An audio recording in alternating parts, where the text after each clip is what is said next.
Assalamu alaikum friends. Hope so you all are will be fine and you are doing your best no matter where you are.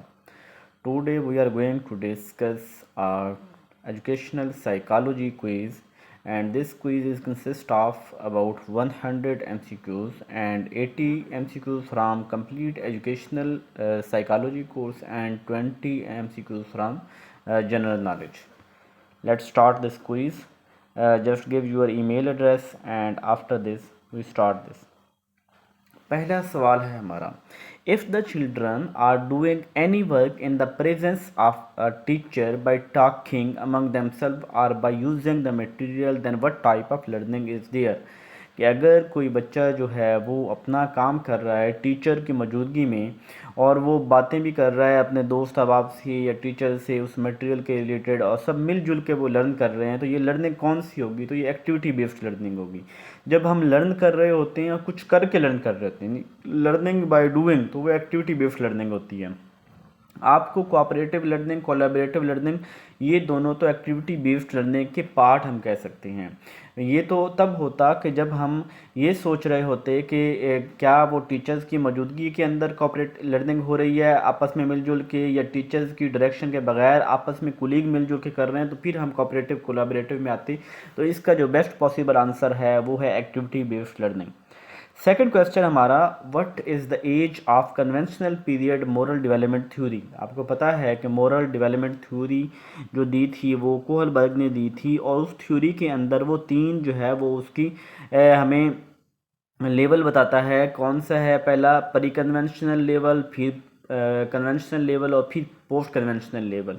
तो जो हमारा second level है conventional level, इसमें जो बच्चा होता है उसकी एज उसने बताई है 10 से 14 साल, 10 to 14 ईयर। ठीक है, तो ये 10 to 14 मैं लगा लेता हूँ, ये हमारा करेक्ट आंसर है। ठीक है, थर्ड क्वेश्चन है, a child having symbolic thoughts according to पियाजे in which stage child is. Symbolic thought किसे कहते हैं? सिंबॉलिक थाट से मुराद ये है कि जब किसी एक वर्ड, किसी एक फ्रेज़, किसी एक चीज़, किसी एक सिंबल की निशानदही करना किसी बड़ी चीज़ को एक्सप्रेस करने के लिए। जैसे वो बच्चा है ना, तो वो छोटा बच्चा क्या करता है कि छोटी कार लेके आता है, ये मेरे पास गाड़ी है। अब वो छोटी कार जो है वो बड़ी GLI तो नहीं है ना, मतलब वो एक छोटी चीज़ के साथ अपनी खुशी का इजहार कर रहा होता है। जैसे छोटा सा घर बनाते हैं, मिट्टी के घर बना लिया, या वो घर जो बने बनाए छोटे से ले लिए, तो वो उसको एक बड़े घर की ये मेरा घर है। तो इन सिंबॉलिक थॉट्स जो ऐसी होती है कि जो सरसरी जो फर्जी जो करेक्टर होते हैं, फर्जी चीज़ों के एक्सप्रेस कर रहा होता है, या बच्चा हिंट दे के कर रहा होता है, तो इस तरह की सिंबॉलिक में आती हैं। और ये वाली चीज़ें सारी होती हैं प्री ऑपरेशनल स्टेज के अंदर होती हैं। सेकंड है, फोर्थ क्वेश्चन है, could child mental illness be the cause of. जो बच्चे की मेंटल इलनेस है, इसकी प्रॉब्लम क्या हो सकती है? तो जो मेरे नज़दीक प्रॉब्लम कोई भी हो सकती है बच्चे की, लेकिन जो मोस्ट है ना, एक कॉमन जो चीज़ है, एक छोटा बच्चा, अब छोटा बच्चे को इकोनॉमी प्रॉब्लम तो नहीं होगा ना भाई, पैसे की कमी है, वो छोटा बच्चा इस वजह से उसको मेंटल इशू हो गया है। या उसको बच्चे को अपनी बॉडी से तो कोई नहीं होगी कि बॉडी के मेरा ना जो है ना एक टांग नहीं है, उस बच्चे से इस वजह से करके बच्चा ज़हनी मजबूर हो गया। वो बच्चे की बात होती है, बड़े की बात तो हम नहीं कर रहे हैं। या सोसाइटी की वजह से बच्चे को टार्चर किया गया और बच्चा, वो तो बड़े को होता है। तो यहाँ पे जो हमारे पास इसका बेस्ट आंसर आएगा वो फैमिली होगा। तो फैमिली जो है वो इसका आंसर बनेगा। फिफ्थ क्वेश्चन है, विच one is physical disability. Physical disability क्या कहते हैं कि इसके अंदर एक मूवमेंट का होता है कि हम अपना बॉडी मूव नहीं कर सकते, हम अपना बाजू आर्म मूव नहीं कर सकते, टांग मूव नहीं कर सकते, यानी जिसके अंदर हमारा कोई जो बॉडी का पार्ट है वो काम करना छोड़ दे, तो इसे हम फिजिकल डिसेबिलिटी कहते हैं। तो ये हमारा जाता है सेरेब्रल पल्सी। देखो जो डिसलेक्सी होता है ना, ये तो होता है कि जब हमें जो है ना वो रीडिंग के अंदर इस तरह प्रॉब्लम आ रहा हो, मीनिंग समझने के अंदर प्रॉब्लम आ रहा हो, वो होता है डिस्ग्राफिया, जिसके अंदर हमें लिखने के अंदर प्रॉब्लम आ रहा हो। आर्टिज्म जिसके अंदर आई थिंक वो बच्चा जो है हरकत सकनात उससे वॉलंटरी एक्शन कंट्रोल ना हो रहे हैं। और सेरेब्रल पल्सी जो होगा ये होता है। सर बेसिकली ये सारे जितने भी ये डिसेबिलिटी के चीज़ें हैं ना, ये होती तो इनका ताल्लुक दिमाग के साथ है। तो ये सेरेब्रल पल्स ये भी दिमाग का एक पार्ट है न्यूरोलॉजिकल, और ये हमारे पूरे जिस्म की जो वॉलंटरीली मूवमेंट है, यानी मैं अपनी मर्ज़ी से अपने बाजू को मूव कर सकता हूँ, जो चीज़ उठानी है उठा सकता हूँ। तो ये जो पल्स, ये जो दिमाग का जो हिस्सा जो इसको इतनी अथॉरिटी दे रहा होगा, इसको मूवमेंट करने की इजाज़त दे रहा होगा, तो वो सेरेब्रल पल्सी से वहाँ से उसको रिसीव हो रहा होगा, तो ये सेरेब्रल पल्स होगा। ठीक है। हमारा 6th क्वेश्चन है डिस्ग्राफिया। डिस्ग्राफिया मैंने पहले आपको बताया कि ये राइटिंग से है, राइटिंग दिमाग, एक बच्चा जो है ना वो लिख नहीं सक रहा ठीक तरह, यानी उसके दिमाग की ऐसा प्रॉब्लम है कि जिसकी वजह से वो जैसे लिखना चाहता है ना, हाथ मूव करना चाहता है, वो वैसे नहीं कर सकता, तो ये राइटिंग के अंदर जो है वो प्रॉब्लम होगा। रोल ऑफ मैचुरेशन, मैचुरेशन कहते हैं कि एज के, देखो हम कहते हैं ना यार बंदा वो बड़ा मिच्योर है, मिच्योर एक तो एज के साथ होता है कि जैसे जैसे उम्र गुजरती है ना, तो वैसे वैसे वो बंदा की जो उसकी काम करने की सलाहियत बढ़ती है। तो मेच्योरिटी का ताल्लुक जब भी आएगा, ये एक बायोलॉजिकल चीज़ है और ये विद एज होती है। तो ये जब मेच्योरिटी से मुराद ये है कि वो लर्न करने के लिए रेडी है, यानी आप अगर 3 साल के बच्चे को अलजबरा पढ़ाना चाहें तो वो रेडी नहीं है, और 10 साल के बच्चे को पढ़ाना चाहें तो वो रेडी है। तो रेडी से मुराद ये है कि वो अपनी एज के लिहाज से, अपनी थिंकिंग के लिहाज से इतना मिच्योर है कि अब उसको वो चीज़ पढ़ाई जाए। ठीक है। Affective domain in the child, affective का मतलब हमने बताया था कि ये फीलिंग के साथ होता है। अफेक्टिव का ताल्लुक किसके साथ होता है? फीलिंग के साथ होता है। और इसी तरह कॉग्निटिव का ताल्लुक थिंकिंग के साथ हो गया। बाकी ये स्विमिंग और क्राइंग, ये हम उसमें देख सकते हैं कि वो हमारा जो कि साइकोमोटर डोमेन है। What is the nature of growth, growth जो होती है वो क्वांटिटेटिव इन नेचर। अगर मैं यहाँ कहता हूँ डेवलपमेंट भी, तो फिर मैं कहता क्वांटिटेटिव क्वालिटेटिव दोनों, लेकिन ये जस्ट मैं बात कर रहा हूँ ग्रोथ की बात कर रहा हूँ, तो ये क्वांटिटेटिव है। What is correct if directive leader says in school reference. Directive leader कौन सा होता है? डायरेक्टिव लीडर देखो जो जिसमें अथॉरिटी होती है, जब आपको टीचर कहे कि ये करो और आपको वो लाजमी करना होता है, इट मीन वो डायरेक्टिव है, वो डायरेक्ट आपको आर्डर जारी किए गए हैं। तो डू व्हाट आई से, इसका मतलब है कि जो मैंने कहा है वो करो। How do identify mental illness of A staff, जो स्टाफ आपके टीचर्स हैं, कुलीग हैं, तो कैसे हम देखेंगे कि ये टीचर जो है ना वो मेंटली डिस्टर्ब है, इसको मेंटली कोई प्रॉब्लम है, इशू है? क्या उसका मूड स्विंग हो जाता है? अभी गुस्सा आना फितरत है, किसी को भी आ सकता है मूड, किसी वक्त वो अच्छा है, किसी ये अभी मेंटल इलनेस को शो नहीं करेगा, एग्रेसिव, ये लॉन्ली। अगर एक बंदा कंप्लीट, अगर तो वो तन्हाई आपसे इसलिए लेता है कि आप उसके लिए फ्रूटफुल नहीं हो, वैसे तो मैं भी लॉन्लीनेस हूँ। मतलब ये है कि अगर सारे स्टाफ कंप्लीट वो एक जगह पे बैठे हैं और मुझे जो है ना किसी ज़रूरत के तहत मैं वहाँ बैठूंगा, लेकिन मेरी कोशिश होगी कि मैं जल्दी से वहाँ से उठ जाऊँ। वो इसलिए होता है कि मुझे अपने बहुत सारे काम करने होते हैं और मेरी अपनी प्रायोरिटीज़ होती हैं, टारगेट्स होते हैं, उस वजह से मैं वो महफ़िल को जल्दी छोड़ देता हूँ। लेकिन इसका मतलब अगर एक बंदा, इस यहाँ से मुराद ये है कि एक बंदा बिल्कुल ही वो तन्हाई इख्तियार करता है, उसे लोगों से डर होता है, फ़ियर होता है, खौफ होता है, लोगों के पास नहीं बैठता, तो इट मीन उसे जो है ना वो लॉनलीनेस जो है ये मेंटल इलनेस दिखाती है। इंक्लूसिव एजुकेशन, इंक्लूसिव एजुकेशन आपको पहले बताया था कि इंक्लूसिव एजुकेशन वो होती है कि जिसके अंदर कोई बच्चा डिप्राइव होता है, किसी कोई ना कोई उसके अंदर प्रॉब्लम्स है, और इंक्लूसिव एजुकेशन के अंदर हम उसे भी जो है ना वो अहमियत देते हैं। जैसे हमारे क्लासरूम है, उसके अंदर एक बच्चा थोड़ा ब्लाइंड कम नज़र आता है, या एक बच्चा थोड़ा गरीब है, एक बच्चा थोड़ा उसको कम याद होता है, तो मैं उसको फ्रंट पे बिठाता हूँ और उसकी इक्विटी के ज़रिए उसको ज़्यादा प्रेफरेंस देता हूँ, यानी इक्विटी करता हूँ कि जितनी ज़रूरत है उसको उतनी मिले, तो वो इंक्लूसिव एजुकेशन में आता है। तो इंक्लूसिव मार्जिनलाइज्ड ग्राउंड, इसका यहाँ पे करेक्ट आंसर मार्जिनलाइज्ड ग्राउंड से मुराद ये है कि वो बच्चे जो सोशली डिप्राइव होते हैं, हो सकता है कि वो उनकी कास्ट जो है ना वो लो है और छोटी कास्ट है, और जिसकी वजह से बच्चे उससे नफ़रत करते हैं, या सोसाइटी उनको उतना मकाम नहीं देती, वो गरीब हैं, यानी ऐसे जो जो बच्चे माशरे में किसी वजह से डिप्राइव हैं, उनको वो स्टेटस, वो मकाम हासिल नहीं जितना जिस बाकियों का है। तो ऐसी सूरत के अंदर टीचर जो है वो ऐसी जो क्लासरूम होते हैं इंक्लूसिव क्लासरूम कहते हैं, और ऐसी क्लास के अंदर टीचर्स को इक्विटी रोल जो है वो अपनाना चाहिए। ठीक है। 13 क्वेश्चन है which essential quality of teachers school be assessed during interview. तो इंटरव्यू के अंदर जो है ना वो टीचर्स को ये देखा जाता है। अब इंटरव्यू के अंदर ना बड़े अजीब अजीब, good communication skill, subject knowledge, interest in teaching, ये तो डेफिनेटली हैं, लेकिन वहाँ पे वो एसेंशियल एक लाजमी करेक्टर क्या है, वो ये है कि वो बंदा पेशेंस कितना है उसके अंदर। यानी एक टीचर जो है उसको वहाँ पे जो इंटरव्यू के अंदर देखा जा रहा होगा कि ये अगर तो ये बंदा इम्पेशेंस है, बच्चों की बातें कैसे बर्दाश्त करेगा। बच्चे तो बड़े ऊट पटांग क्वेश्चन करते हैं, बड़ी ऊट हरकतें करते हैं। अब एक टीचर आजकल हो भी ऐसे, अब टीचर्स को गुस्सा आता है, वो बच्चे को पकड़ कर यूँ कर देता है ना, जिच कर इतना मारता है। तो ऐसी चीज़ें जो है ना, ये जिससे टीचर्स के अंदर पेशेंस ना हो बच्चों को पढ़ाने के लिए, वो टीचर नहीं है। टीचर्स को तो हर तरह से बर्दाश्त करना है कि बच्चा उसके पास परफेक्ट नहीं है, वो सीखने के लिए आ रहा है और वो हर तरह की गलतियाँ करेगा। और अगर उसकी गलती के ऊपर वो उसने किसी को मार दिया है और अगला बच्चा रो रहा है और टीचर जिसने मारा है उसको पकड़ के वहीं पे उसकी ना क्या दुर्गत बना दे, तो ये चीज़ ठीक नहीं है। 14 क्वेश्चन है, what should be the attitude of my school children.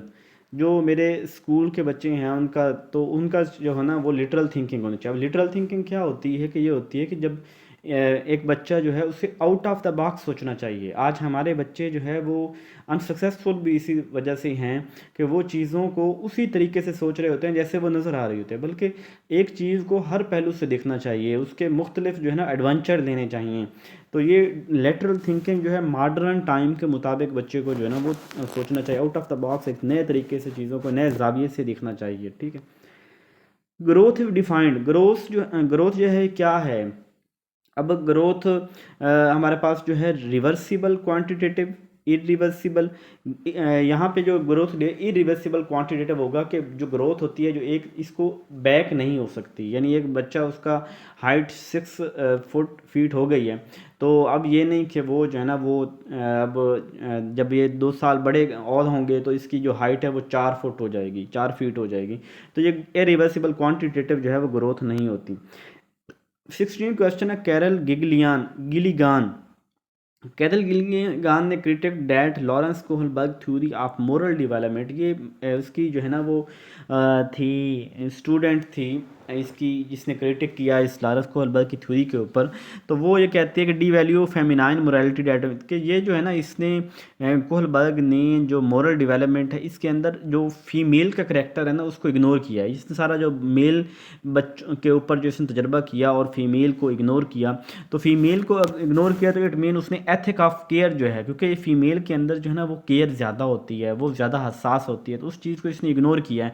तो ये वाला जो है ना इसने ये जो है ना इसको डी वैल्यू किया है, इन एथिक ऑफ केयर को। 17 है, इन प्याजिटेरियन थ्योरी।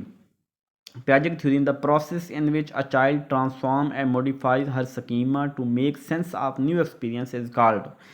तो चाइल्ड को अपना न्यू स्कीमा, देखो उसने जब नई बात होगी ना, नई स्कीमा, नई चीज़ लर्न करना, तो इसको अकोमोडेशन कहते हैं। तो child transform and modify her schema to make sense of new schema, new experience. नई चीज़ की बात होगी, नई चीज़ सीखेगा तो उसे हम अकोमोडेशन कहते हैं। अफशा होल्ड अप अ पोटैटो चिप। अफशा एक लड़की है, वो पोटैटो की जो चिप्स है ना वो करती है और कहती है बटरफ्लाई, मेरे पास देखिए ये बटरफ्लाई की तरह है। तो अब ये क्या होगी, ये सिंबॉलिक थॉट जो होगा, सिंबॉलिक थॉट की पहले डेफिनेशन मैंने आपको बता दी हुई है कि किसी चीज़ को किसी ओरिजिनल चीज़ के साथ जो है ना मुमासलत करना, तो ये प्री ऑपरेशनल स्टेज के अंदर ही होगा। लेवगॉट्सी सोशियो कल्चर थ्योरी, लेवगॉट्सी जो सोशियो कल्चर थ्योरी है ये किस टीचिंग लर्निंग थ्रू, तो ये पेयर इंटरेक्शन की जो सोशियो कल्चर थ्योरी है, यानी सोशियो वो इन लोगों के साथ मिलना जुलना, तो पेयर इंटरेक्शन उसका फोल्डिंग की बात जो करती है वो कोहलबर्ग की थ्योरी करती है। जीन पियाजे जो है, एक मोरल डेवलपमेंट थ्योरी जो है वो कोहलबर्ग ने दी थी और एक जीन पियाजे ने भी दी थी। और जीन पियाजे की अपनी थ्योरी के अंदर हेटारोनोमस मोरालिटी की बात करता है। हेटारोनोमस मोरालिटी जो होती है ये कहाँ से आती है, ये आउटसाइड से आती है।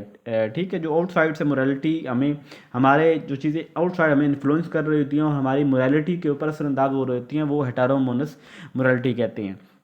20 जीन पियाजे theory is criticised for having proposed 4 stages of cognitive development. तो जो जीन पियाजे की जो थ्योरी ना, इसकी जो 4 स्टेजिंग कॉग्निटिव डेवलपमेंट की, तो उनको क्रिटिसाइज़ किया गया। तो कौन सी जो चीज़ है जो है वो ये है कि कंटिन्यूटी डिसकंटिन्यूटी। यानी वो जीन पियाजे कहता है ना कि वो अगर उसके स्टेजेस को देखे जाए कि 2 साल तक बच्चा ये सीखेगा, 2 से 7 साल तक ये सीखेगा, 7 से 11 ये, 11 से 18 ये, तो इट मीन उसने वो बाउंड्री सेट कर दी है। तो बच्चा तो हो सकता है कि कोई बच्चा जो है ना वो 1.5 साल में वो अचीव कर ले जो उसने 2.5 साल में करना था। हो सकता है कि वो बच्चा 6 साल में वो अचीव कर ले जो 7 साल में करना था। अब उसने तो डिसकंटिन्यू कर दिया, उसने तो कह दिया कि इस टाइम के अंदर ये करेगा, हो सकता है बच्चा पहले कर ले, हो सकता है बच्चा बाद में कर रहे, तो ये कंटिन्यू डिसकंटिन्यूटी जो है जो ये इसके ऊपर क्रिटिक्ट किया गया इसकी थ्योरी को। इंक्लूसिव एजुकेशन क्या होती है कि इंक्लूसिव एजुकेशन की पहले बात हो चुकी है कि इक्विटी होगी तो यानी होनी चाहिए, सबको उसकी ज़रूरत के मुताबिक जो है तवज्जो मिलनी चाहिए। 23 या 2 month old child able to do दादा मामा नाना, अलग अलग करते हैं, ऐसे बच्चा बोलता है, ऐसे जब भी वो इमोशनल होता है तो दा, अब वो इकट्ठा नहीं कर रहा, दादा नहीं कह रहा, दा माँ इस तरह का कर रहा है, तो वो ये जो होगा उसका कूइंग होगा, ठीक है। अच्छा, which emotion motivate learner to learn, कौन सा इमोशन है जो बच्चे को, तो देखो जब उम्मीद होती है ना, उम्मीद हमें मोटिवेट करती है कि हम लर्न करें। Student is ability to reflect on their own learning, अपनी लर्निंग को रिफ्लेक्ट करना, इसे मेटा कॉग्निशन कहते हैं। थिंकिंग आवर ऑन थिंकिंग, हमारी सोच के ऊपर सोचना, लर्निंग के ऊपर लर्निंग, अपनी लर्निंग को रिफ्लेक्ट करना, ये होती है मेटा कॉग्निशन होती है। 26 है the method of memorising a long series of letter by fitting them into small parts, तो इसको कहते हैं चंकिंग, यानी एक बड़ी चीज़, बड़ा सबक को, बड़ी चीज़ को याद करना है, उसको छोटे छोटे पार्ट के अंदर डिवाइड करके, जो इसे चंकिंग कहते हैं, ठीक है, क्या कहते हैं, चंकिंग। 27 है sensitive period of acquiring language, sensitive period जो होता है ये प्री ऑपरेशनल स्टेज के अंदर जो बच्चा होता है ना, यानी 3 से 7 साल तक जो एज जा रही होती है, 6 साल, इसके अंदर बच्चा ज़बान बड़ी तेज़ी से सीख रहा होता है, तो ये बड़ा सेंसिटिव एज है ज़बान सीखने के लिए। A child learn to jump before playing football, अब जंप करना क्या होता है, ऊपर से नीचे, इट मीन कि बच्चे के पाँव के ऊपर और उसके हेड के ऊपर कंट्रोल है, तो तभी वो कर रहा होगा, तो ये होता है सेफेलोकार्डल, यानी सेफेलोकार्डल जिसमें अंदर बच्चा हेड टू टो अपना कंट्रोल होता है, वो सेफेलोकार्डल, और जब उसको स्पाइनल कॉर्ड से, सेंट्रल नर्वस सिस्टम से आउट ऑफ द साइड, तो वो हमारा प्रॉक्सिमल डिस्टल होता है, ठीक है। 29 है what is the stage of प्याजे in which the cycle is remove from the child front, एक बच्चा उसके सामने साइकिल से अगर रिमूव कर दिया जाए तो बट लेकिन उसके दिमाग के अंदर जो है ना वो उसकी साइकिल की इमेज होती है, वो साइकिल को सोच के अपने सारे जो है ना वो काम कर रहा होता है, तो एक कंक्रीट ऑपरेशन ये फार्मल ऑपरेशनल स्टेज होगी। यानी फार्मल के अंदर एब्स्ट्रैक्ट थिंकिंग की हमने बात की थी ना, कि जब एक चीज़ नहीं भी मौजूद और फिर भी उसके बारे में सोचना, बातें करना और ख्यालों के अंदर उस चीज़ को ऊपर काम करना, तो ये एब्स्ट्रैक्ट थिंकिंग फार्मल ऑपरेशनल हो जाएगी। 30 है which are the following support child centred education, child centre का सबसे बड़ा वकील जॉन डेवी था। Which is known as the founder of differential psychology, तो फ्रांसिस गाल्टन जो है इसने डिफरेंशियल साइकोलॉजी की बात की थी कि हर शख्स डिफरेंट है। Kohlberg defined moral development as the development of an individual sense of, ये जस्टिस है, वो यही कहते हैं कोलबर्ग में कि डिफरेंट एज के लोग जो है ना वो परी कन्वेंशनल, कन्वेंशनल, पोस्ट कन्वेंशनल, वो कैसे डिसाइड करते हैं, वो उसकी चोरी जो थी जो उसने की थी कि उसको कैसे देखते हैं वो सारे लोग, तो वो जस्टिस कर रहे होते हैं बेसिकली। हर बच्चा अपनी उम्र के लिहाज से, हर शख्स अपनी उम्र के लिहाज से, अपनी इंटेंशन के लिहाज से वो डिफरेंट जस्टिस कर रहा होता है, ठीक है। Limited capacity to hold information of digits letters, किसी की जो है ना बड़ी शॉर्ट में, तो शॉर्ट टर्म मेमोरी होती है कि बड़ी लिमिट कैपेसिटी होती है लेटर्स को, इनको याद करने की। A child have difficult calculating, ये डिसकैलकुलिया होता है जिसके अंदर वो उसे जो है ना कैलकुलेट करने में प्रॉब्लम आ रहा होता है। 35 है when the teacher teaches about bicycle, teacher जो है bicycle, the child has its image in mind, तो वो बच्चे के सामने जो है ना वो उसके अंदर एक इमेज है, तो वो फार्मूला हो जाएगा, वो यानी कि चीज़ें ना मौजूद हों। और फिर इंटरपर्सनल इंटेलिजेंस हार्वर्ड गार्डनर ने की है कि जिसके अंदर क्या कहता है कि वो दूसरों के साथ ताल्लुकात बनाना, उनको फेस करना, तो वो सेंसिटिव अदर, दूसरे लोगों के साथ वो सेंसिटिव टूवर्ड्स अदर की बात होगी। बरेली, ये वो जो लोग ब्लाइंड होते हैं उनको, उनके लिए मेथड है, मेथड ऑफ टीचिंग है एजुकेशन प्रोवाइड करने का, तो ये विजुअल इम्पेयर्ड जो लोग देख नहीं सकते उनके लिए। 38 है which are the following the first step of growth and development, तो फिजिकल जो डेवलपमेंट सबसे पहले होती है बच्चे की, बाद में बाकी होती हैं। The last stage of brain form की लास्ट स्टेज जो है वो क्रोनो सिस्टम है। क्रोनो सिस्टम जिसमें यानी कि टाइम के साथ तब्दीलियाँ आती हैं, एक टाइम गुजरने के बाद जो है ना वो जो तब्दीलियाँ आ रही है तो क्रोनो सिस्टम कहते हैं। लास्ट स्टेज है ब्रॉन फॉन ब्रोनर की थ्योरी की। 48 is an act of strengthening the behaviour, तो री इन्फोर्समेंट होती है जो कि बिहेवियर को स्ट्रेंथ करने का इस्तेमाल। एरिक्सन ने साइको सोशल डेवलपमेंट थ्योरी दी थी, साइको सोशल, इसमें 8 स्टेजेस की उसने बात की थी। Whose role is more important in moral development of a child, तो पेरेंट्स का रोल जो है ना वो सबसे ज़्यादा है, लेकिन सभी का रोल ही है, तो ऑल ऑफ द अबव इसके लिए ठीक रहेगा, ऑल ऑफ द अबव यानी सभी का रोल है इसमें। Concept of meaningful learning David Ausubel ने थ्योरी दी थी। मॉजलो ने सबसे जो इंपॉर्टेंट चीज़ है वो फिजिकल नीड है। आप लोगों ने सेल्फ एक्चुअलाइजेशन लगाया, देखिए सेल्फ एक्चुअलाइजेशन ये टॉप लेवल, अगर पूछे ना टॉप लेवल तो फिर ये कहेंगे, लेकिन सबसे ज़रूरी जो है ना पहले रोटी कपड़ा मकान, ये चीज़ें उसके लिए ज़रूरी है, फिजिकल नीड्स होंगी। अब at birth which are the following closest to its final. तो बच्चे का वेट हो या चाहे बड़े का, वेट का वजन जो है ना वो तकरीबन बराबर होता है, ठीक है। The term growth is use, growth का मतलब सिर्फ फिजिकल डेवलपमेंट होता है, डेवलपमेंट होती है तो दूसरा क्वालिटेटिव होती है। Focus on only one character, एक बच्चा सिर्फ एक चीज़ को सोचता है, जो सेंट्रेशन बोलते हैं। सेरिएशन तो होता है ना हॉरिजॉन्टल, और वो जिसके अंदर हम तरतीब नज़ील सऊदी की बात कर रहे होते हैं। अच्छा जी, 48 है motivation associated with activities that are their own reward, जो इंट्रिंसिक मोटिवेशन है, जो हमें खुद से रिवार्ड मिल रहा होता है। According to Miller the capacity of short term memory ये 7 चंक्स ऑफ मेमोरी, यानी जो एक टाइम के अंदर जो है ना हम शॉर्ट टर्म मेमोरी में 7 चंक्स, मैंने आपको कहूँ एक नया फ़ोन नंबर मैं ना दूँ कि ये फ़ोन नंबर जो है ना मेरा फ़ोन नंबर ज़बानी याद करें, और फ़ोन नंबर याद करने के लिए आप क्या करेंगे कि 7 जो डिजिट्स है ना वो आप याद कर सकते हैं। तो आप पहले क्या करेंगे 0301, यार इसकी जो है ना वो वन कोड 1 है, 4 निकल गए आपके। फिर आप अगले के जो है ना 3366 आपने वो एक चंक वो बना लिया, 66 बना लिया, 924 फिर उसने आपने अलग बना लिया, 7 चंक एक। इसलिए हम जब कभी फ़ोन नंबर होता है ना याद करना होता है तो हमें आधा फ़ोन नंबर उस वक्त फौरी याद हो जाता है 7 चंक्स तक, बाकी को हम कहीं ना एसोसिएट करते हैं। 50 है the best non study on social development is, social development की वो पार्टन थ्योरी है। इंडिविजुअल डिफरेंसेस जो है ना वो रिस्पेक्टेड होनी चाहिए, जो कोई हर बंदा मुख्तलिफ है और जो उनकी जो डाइवर्सिटी है ये किसी भी चीज़ का हुस्न होती है, और डाइवर्सिटी को पसंद करना चाहिए, तो इंडिविजुअल डिफरेंसेस को रिस्पेक्ट करनी चाहिए। Which one is not higher order thinking, तो which one is not higher order thinking, तो कौन सा हायर ऑर्डर थिंकिंग नहीं है, तो रिकॉल जो है ना ये हायर ऑर्डर थिंकिंग नहीं है। रिकॉल मतलब जैसे आपने पढ़ा फिर बोल दिया, एनालाइज एवेल्यूएट, तो हायर ऑर्डर थिंकिंग हो गया ना, तो रिकॉल जो है ना वो ये हायर ऑर्डर थिंकिंग नहीं है। 53 है which among the following is referring to similar problem to arrive at the situation for the given problem is, तो ये एनालॉगी होता है कि जो सिमिलर प्रॉब्लम, जिस तरह का प्रॉब्लम पहले है उसी तरह का प्रॉब्लम बाद के अंदर हो, तो मेरे ख्याल है ये वो हमने थॉर्नडाइक के जो laws of learning, secondary laws of learning, उसके अंदर हमने इसको बात की थी, तो एनालॉगी होगा।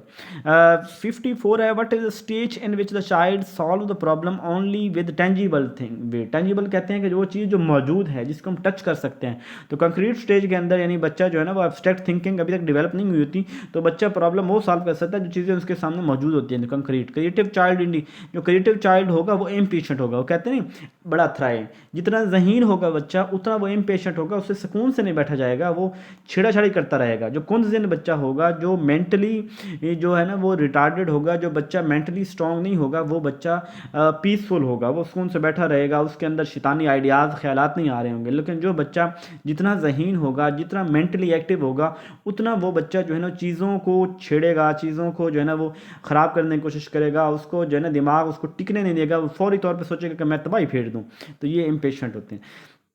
56 a teacher tend to assess declarative knowledge among the student, declarative knowledge की मैंने वो जो आपको मेमोरी की चॉइस बताई थी उसमें डिक्लेरेटिव यानी वो चीज़ जो एक अथेंटिक एक ही बात की तरफ आ जाए, इसकी इधर उधर इंच जिसने कहते हैं कि 2+2 = 4 नॉट 3 और 5, ठीक है, यानी एक ही उसका एग्जैक्ट आंसर हो।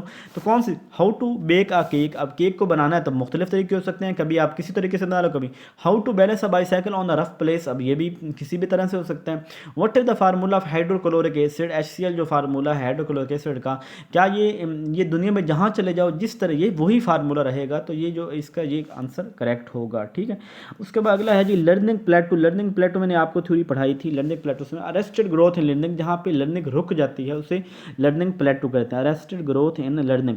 50 child start fearing after seeing a black को, ब्लैक डॉग, ब्लैक जब यानी हर ब्लैक चीज़ मुख्तलिफ ब्लैक चीज़ें उसके सामने आ रही हैं और उनको देख के वो डर जाता है, तो ये स्टिमुलस जनरलाइजेशन तो नहीं होगी, जनरलाइजेशन से मराते हैं स्टिमुलाई जनरलाइजेशन के, अगर तो एक ही ब्लैक का आ रही है तो फिर स्टिमुलस जनरलाइजेशन। अब जो रिस्पॉन्स जनरलाइजेशन है यानी चीज़ें तो मुख्तलिफ आ रही हैं ब्लैक मुख्तलिफ चीज़ें हैं, तो वो उनसे डर रहा है, तो वो उसका रिस्पॉन्स जो है ना वो जनरलाइजेशन है, ठीक है।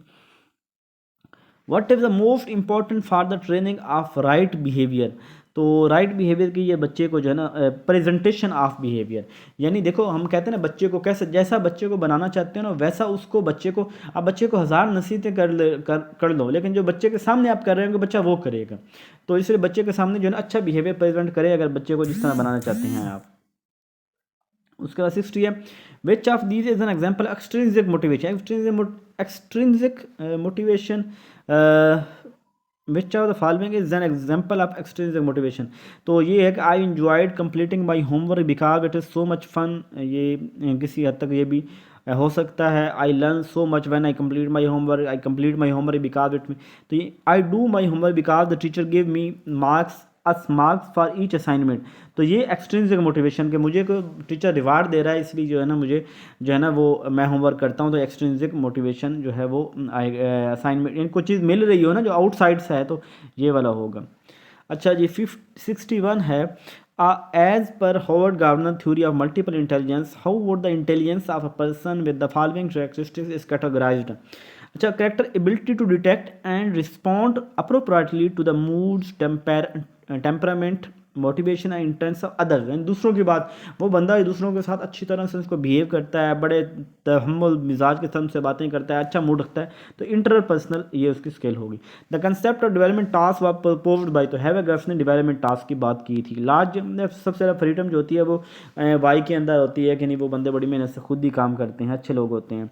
तो IQ जो हमारा हाई स्कूल के बच्चों का तकरीबन जो होता है वो एवरेज ही होता है, 90 से 110 तक बच्चे जो ना एवरेज उनका IQ लेवल होता है। अकॉर्डिंग टू लॉ को performing and act and doing something because other approve it, तो बाकी मैं वो काम करूँ जो लोगों को अच्छा लगता है। तो ये गुड बॉय गुड गर्ल की बात हो रही है, गुड बॉय गुड गर्ल वाली कंडीशन कन्वेंशनल स्टेज के अंदर होती है। थॉर्नडाइक ने कौन से, थॉर्नडाइक एक बिहेवियरल था ना, बिहेवियरल थ्योरी उसने दी थी, थॉर्नडाइक, स्किनर की, पाब्लो ये सारे जो थे बिहेवियरिस्ट थे।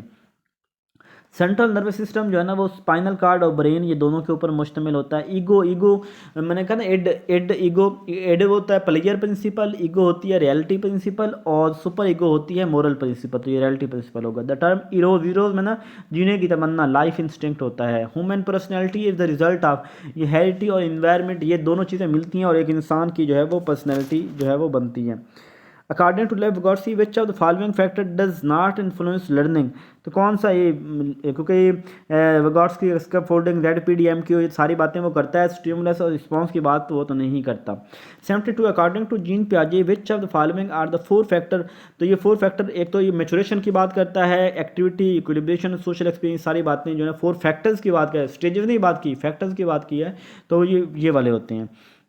73 a child makes a new schema to suit the present environment, यानी न्यू स्कीमा बनाता है लेकिन प्रेजेंट इन्वायरमेंट के टू सूट द, जो हमारे जो पहले पता है उसके मुताबिक ही है, तो ये अजम्बिलेशन होगा। ठीक है, नहीं प्रेजेंट जो इन्वायर जो पहले है उसके मुताबिक बना रहा है, तो ये अजम्बिलेशन होगा। According to Vygotsky when adult extend the child current level of performance through cooperation की बात जो होगा उसका फिर ये किसी की मदद से वो कर रहा है तो उसका फोल्डिंग हो जाएगा। To go on one point agenda, convergent thinking, यानी कि बहुत किसी एक मसले पे एक पॉइंट पे आना, वो कन्वर्जेंट थिंकिंग होता है। Which of the following does not promote meaningful learning among the students, तो ये जो पैसिव थिंक है, बंदा पैसिव है तो वो तो मीनिंगफुल लर्निंग नहीं फैलाएगा ना आगे। अच्छा जी, technique of measuring interpersonal relationship, तो ये सोशियोग्राम होता है, इंटरपर्सनल रिलेशन, लोगों के साथ ताल्लुकात कैसे बनाते हैं उसको मेजर करने के सोशियोग्राम यूज़ करते हैं। Which are the following is cooperative learning strategy, cooperative learning social interaction, ठीक है, कोऑपरेटिव लर्निंग यानी ये लोगों के साथ मिलजुल के होता है ना, तो एक सोशल इंटरेक्शन होगा। फर्स्ट टीचर कौन है जी, फैमिली जो है वो फर्स्ट टीचर होती है किसी भी बच्चे की। Exam motor skill, fine motor skill, एक होता है हार्ड व फाइन मोटर स्किल के अंदर हम राइटिंग की बात करते हैं, ठीक है। अच्छा जी, करतारपुर कॉरिडोर जो है ये अब जनरल नॉलेज के क्वेश्चन आ गए सारे, तो करतारपुर कॉरिडोर जो है वो नारोवाल के अंदर है। मिलिट्री कोर्स 2014 के अंदर जो है ना वो बनाई गई थी, 2 साल के लिए पहले बनाई गई थी, फिर बाद में एक्सटेंड भी की गई थी। ये वहाँ पे जो आर्मी पब्लिक स्कूल का इंसिडेंट हुआ था उसके बाद ये बनाई गई थी। Random access memory, Lucknow pact 1916 के अंदर जो है ना वो हुआ था। ओजोन जो है वो अल्ट्रा वायलेट रेडिएशन जो है वो ओजोन है। मेमोरी जो है वो करती है, दूसरा CPU के अंदर मेमोरी लगी होती है, सेंट्रल प्रोसेसिंग यूनिट, ठीक है, मदरबोर्ड वगैरह। और कंट्रोल A सिलेक्ट के लिए यूज़ होता है। URL एक वेबसाइट का ये एड्रेस होता है, यानी वेबसाइट होती है जो हमारा, यानी URL क्या है, तो www. ये वाला URL होता है। वन मैन परचेज 60,000, एक बाइक खरीदता है 60,000 में, 4.5 उसके ऊपर एनुअल चार्जेस हैं, तो 60,000 मल्टीप्लाई बाय 4.5 डिवाइडेड बाय 100, इस तरह जवाब आया, आई थिंक 2700 आता है। गोल्डन गेट ये सैन फ्रांसिस्को के अंदर है। निब्बल 4 बिट का होता है, कंप्यूटर का सवाल है। नंबर ऑफ अ नेम और number use to identify storage location, तो ये लोकेशन के लिए एड्रेस होता है। Among these which country strongest passport, Japan का पासपोर्ट दुनिया में पहले नंबर पे सबसे ज़्यादा स्ट्रॉन्ग है। जापानी लोग दुनिया में कहीं भी चले जाएँ तो ये इनको कोई पूछने वाला नहीं है। विच मार्शल लॉ इम्पोज, कब इम्पोज म्यांमार, फरवरी 2021 के अंदर म्यांमार के अंदर जो है वो फ़ौज ने मार्शल लॉ लगा दिया। The height of mount 8,848 metre जो है वो फीट है, आई थिंक फीट इसकी हाइट है। If there is no sun the colour, अगर सूरज ना होता तो ये जो आसमान है इसका कलर ब्लैक होता। डीएनए डीएक्सो राइबो न्यूक्लिक एसिड बोलते हैं। स्टॉक मार्केट राइज बुलिश, जब राइज हो रही होती है, जब गिर रही होती है तो वो बेरिश होता है। विच कंट्रीज का are the land of mighty river, तो ये नाइजीरिया के अंदर ये माइटी रिवर है। Which country known of the land of prophet, तो पैलेस्टीन को जो है लैंड ऑफ प्रॉफिट कहा जाता है। तो ये तो हमारा क्विज, इसको सबमिट करते हैं। मुझे लग रहा है कि 2 आंसर इसके यहाँ पे गलत थे। अच्छा जी, ये कैप्चा का कह रहा है, कैप्चा कर लेते हैं पहले कि मोटरसाइकिल तलाश करना है। ये मोटरसाइकिल है, ये मोटरसाइकिल है, ये भी है, ये भी है। वेरीफाई करते हैं जी। अब अपने स्कोर देखते हैं जी। 98 स्कोर है। तो वो एक सवाल जो है ना वो यहाँ पे जो जो गलत आया ना, मैं आपको बता देता हूँ कि जो गलत आया वो MCQs ही गलत हैं। किधर चला गया, लोडिंग में प्रॉब्लम आ रहा है। अगर फिर भी आप इसको किसी MCQs को मैंने जल्दी में गुजारा, आपको समझ नहीं आई तो आप पूछ सकते हैं। तो growth is defined as, growth जो है ना वो यहाँ पे होता है रिवर्सिबल क्वांटिटेटिव होना था। ये पहले वाला ऑप्शन होना था कि रिवर्सिबल, इरिवर्सिबल तो मतलब है कि इरिवर्सिबल नहीं होती, तो वो तो बिल्कुल बात ठीक है। ग्रोथ इज डिफाइंड है रिवर्सिबल क्वांटिटेटिव, यानी जो एक बच्चा बड़ा हो गया वो फिर दोबारा छोटा नहीं हो सकता, तो ये इसका ए ऑप्शन होना था। ठीक है, ये मुझसे गलत हो गया, बाकी ठीक है। अपना ख्याल रखिएगा, कोई मसला हो तो आप पूछ सकते हैं। और इंशाल्लाह अब हमारे जो ये वाला टेस्ट कंप्लीट हो गया, 4 हमने टेस्ट ले लिए हैं। एजुकेशनल साइकोलॉजी का कंप्लीट, एजुकेशनल साइकोलॉजी का हमारा कोर्स कंप्लीट हो चुका है और अब हमने रिसर्च शुरू कर दी है। और रिसर्च का भी 1 हफ़्ते के बाद हम क्विज़ लेंगे, जितने कोई 8-10 टॉपिक करेंगे। अगले 15 दिन में फिर उसका कंप्लीट रिसर्च का हो जाएगा। अपना ख्याल रखिएगा और जिन्होंने मेरा चैनल अभी तक सब्सक्राइब नहीं किया सब्सक्राइब कर दें। अगर आप वीडियो सुनते हैं तो अपनी नुमाइंदगी शो कर दिया करें, मुझे पता हो कि ये जो स्टूडेंट्स हैं, ये लोग जो हैं वो मेरी वीडियोस को सुन रहे हैं या पसंद कर रहे हैं और उसके मुताबिक। और फिर अगर कोई और टॉपिक्स आपका ऐसा हो, कन्फ्यूजन हो, तो बता दें उसके, ये इस टॉपिक के ऊपर वीडियो बना दो तो इंशाल्लाह मैं उसकी वीडियो भी बना दूँगा। जज़ाकल्लाह खैर।